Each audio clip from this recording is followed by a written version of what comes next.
What is a communications satellite?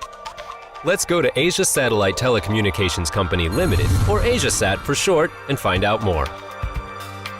A communications satellite is a man-made machine put into space by a rocket for communications between different locations on Earth. In general, communications satellites are designed to orbit the Earth in one of the three basic orbits: geostationary orbit, GEO, medium Earth orbit, MEO, and low Earth orbit, LEO. Many communications satellites are of the GEO type. They are positioned over the equator and they appear to be fixed above one spot on Earth. Among these GEO satellites, AsiaSat's first satellite, AsiaSat-1, was Asia's first commercially owned communications satellite. It was successfully launched into space by the Long March 3 rocket in April 1990 from the Xichang Satellite Launch Center in Sichuan, China. AsiaSat today has a fleet of 6 in-orbit satellites placed at 4 different orbital locations, all of them providing services over the Asian landmass. A new satellite is being manufactured to further expand the satellite fleet. Together, these 6 satellites carry over 700 TV and radio channels. They have footprints over 80 countries and regions, reaching up to 2/3 of the world's population. AsiaSat has procured its satellites from the United States. The cost of building and launching one of these satellites is estimated at $250 million, and it takes about 3 years to build a new satellite. Let's take a look at how a satellite is launched into space and the geosynchronous orbit in particular. After manufacturing and testing, the satellite is put into the fairing of the rocket. After launch, it will then use the rocket's propulsion force to enter the elliptic type Hohmann transfer orbit, which takes about 30 minutes. It will take 5 to 10 days to perform a transfer to reach a circular geostationary orbit.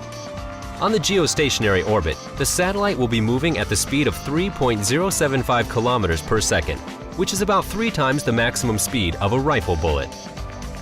Finally, the communications satellite is located at its final position for operation, about 36,000 kilometers above the equator, almost 1/10 the distance between the Earth and the Moon.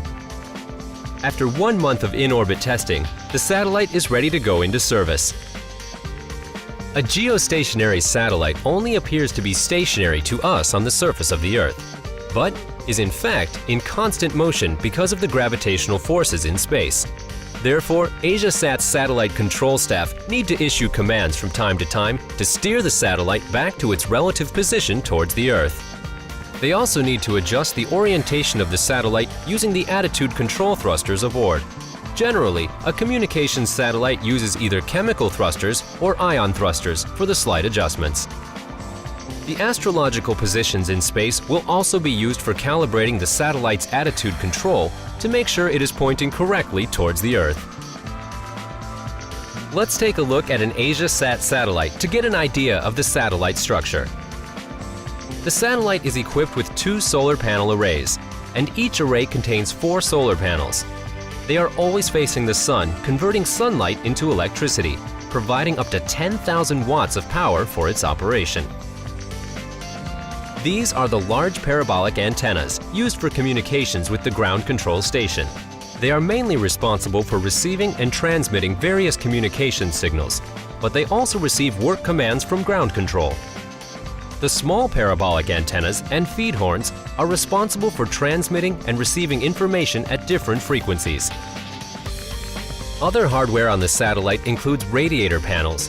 Their function is to dissipate heat generated by the electronics on board the satellite.